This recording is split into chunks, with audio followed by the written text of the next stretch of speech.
Just a couple of things to go through here. So when you last saw this, I was just putting the wings on. There have been, well, not issues, but I mean there's been a little bit of work off of camera here, just to try and get everything fettled in, really. It's been quite a lot of sanding and sort of checking seams and then putting in panel lines and then all of that sort of thing, rescribing. So what's happened is just getting these wings to join on. It was a butt join, so if you put them on flush, they weren't quite in the right sort of line as you looked at them head on. So I levelled them up by gluing them from the bottom and then just filled all of this in with super glue, sanded it flush, and then put back in the panel lines. I did use the trumpeter scriber, and I like this one because it's got a blade on the end as well as for pulling. So where it's been super glue, which is very brittle, I've just sort of run in like that, as opposed to actually dragging it. I've sort of cut the line in because I find you can't really scribe into super glue very easily. And as I was putting the wings on, this section here, which I'd done so well to eliminate the seam line on, I must have pushed it and it cracked and it just all came back. But that's all fixed now, so that was a bit of a pain, but it soon sorted itself out. And here you can see I've rescribed in the doorways, the doors and this panel back here, and there is a line running right the way through, which hopefully you're not able to see. That's the idea anyway, and it's all looking pretty good, I think. I've added on the exhaust pipe there, which was a little bit tricky to get flush, so I've packed in some super glue. Just need to sand that flush. This is an air scoop that you put on separately. We'll get to this at the end, but my kit didn't come with the part that with the block that had the air scoop and the pitot tube, so I've just made those up, but it was very easy. I can show you how I did that at the end with the pieces. There's the pitot tube, just two pieces of Albion Alloys brass tube, one straight down, and then sort of sanded a little groove in it just to take the other one, which is coming straight out. And there we go. We're ready to crack on with the paint now. So I'm going for, which is ROM 71 over the top, over a dark grey. I'm going to go for XF19, which this is sprayed in, with a touch of neutral grey added in. But again, we'll do all of that at the final reveal. So hopefully you enjoy the next part of the video.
So here we are, and the kit's now complete on its base. I've got mixed feelings on the base. It might grow on me, it might not. I might redo it. It's not quite the effect I wanted. Actually, the spraying the PVA glue on is almost had an adverse effect, because I've piled on quite a lot of greenery here, which I was hoping to knock off, and it's just gone down rock solid. So I just used a few tips I picked up from some of the terrain guys on YouTube. So I need to work at that a little bit, because I probably should have knocked off the excess before putting on the PVA glue. But you live and learn. It's okay. It's not terrible, I don't think, but it's not quite what I was going for. I wanted it to be a bit finer, and the black soil that I put down wasn't probably right for the place that I'm depicting. But nevertheless, there it is on its base. Lovely little kit. A little bit more difficult in places than I was expecting. But then again, resin kit, I mean, maybe I was expecting... Well, maybe I had the wrong idea, is what I'm saying. Again, much like the another kit I've just recently done that was resin, very easy construction-wise compared to working in plastic in many areas. But then again, in other areas, you've got to kind of work at the fit. Because you're getting it off the block, you've got to kind of sand it right, and you can very easily get things wrong by sanding. I was finding that. I was sort of sanding it almost the wrong way or unevenly, so I need to work at that a little bit more, I think. But all in all, I'm reasonably pleased with it.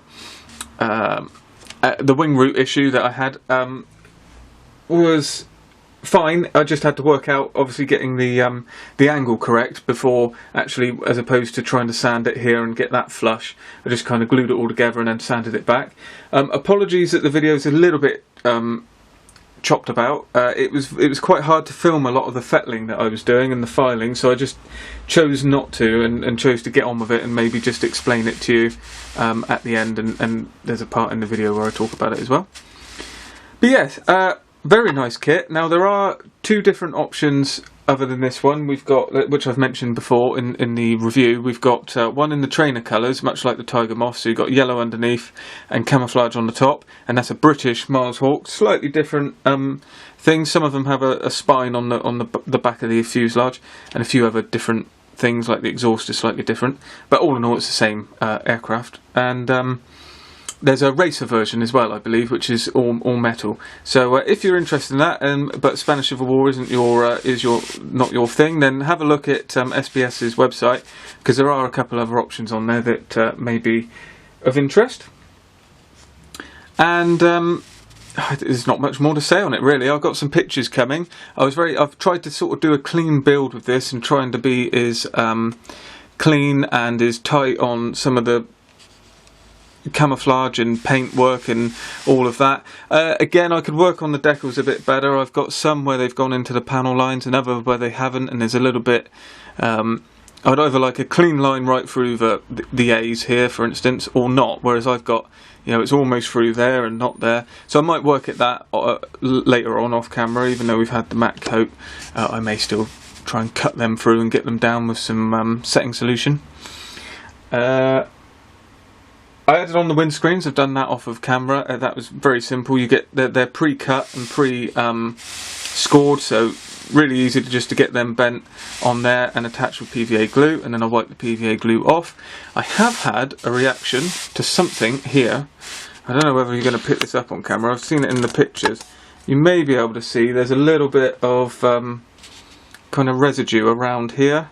I think it's where I've wiped the PVA glue with water, and it's sort of run down to here, and it's kind of white there. I've tried rubbing it off with this and it hasn't worked, so I might try and sort of sand it with one of the buffing sticks, or use a little bit of IPA, see if that'll get it off. But I'm gonna definitely try not to do anything that's gonna damage the paintwork, but because I don't want to mess it about too much. And there you go. I mean, you can see the even on the close-up how fine some of the lines are. I could probably rescribe these parts here, because that's been lost a bit in the paint where I've been a little bit soft on the scribing. The lines are there, but you do struggle to get to them, so I might just run over that with the scriber again off camera just to fix that. This is where the join for the top of the fuselage, cockpit area, sorry, goes in. It's a sort of line up there along here and over there. So I need to work on that. When I'm happy with the base, I'm going to fix it to the base, because the tail skid, for instance, I should have probably pinned that. I've knocked it off a couple times, so when I'm happy, I'm going to fix it on, because I'm going to be taking this one around the show, so don't want to damage it too much. So, oh yeah, one last thing. Let's have a look at the map there of Spain. I thought that was a very nice touch. An extremely good decal, almost too good. It was a different type of decal. The guy said that at Telford when I was speaking to him, and you do have to cut it out, and it is separate to the rest of the decals. However, just with water, it sunk down so well, it sunk into the panel lines there, and I was hoping it would sort of raise above like a folded map. I think it was just kind of pinned to the wing as he was flying along, so he could look out at where he was. But nevertheless, I mean, you can hardly have a go at them for that. It's very good. So yeah, these decals are nice all over. Carrier film, I did cut around the C and the S, which did cause me a few problems the first time. I took the C off and it all just coiled up. Nearly lost it, but I didn't. Again, off camera, because it's hard enough with the problems, let alone filming it to show you. But just believe me, that was a hairy moment there. But nevertheless, there we go. So that is the Miles Hawk M.2H. So it's a Hawk Major. Nice to have a British aircraft in Spanish livery. A very enjoyable kit. Hopefully you enjoyed the build video. If you did, please like the video. Subscribe to the channel if you like what you're seeing and you haven't already. Any comments are welcome. Love to read them, so pop them below, and I'll see you in the next video.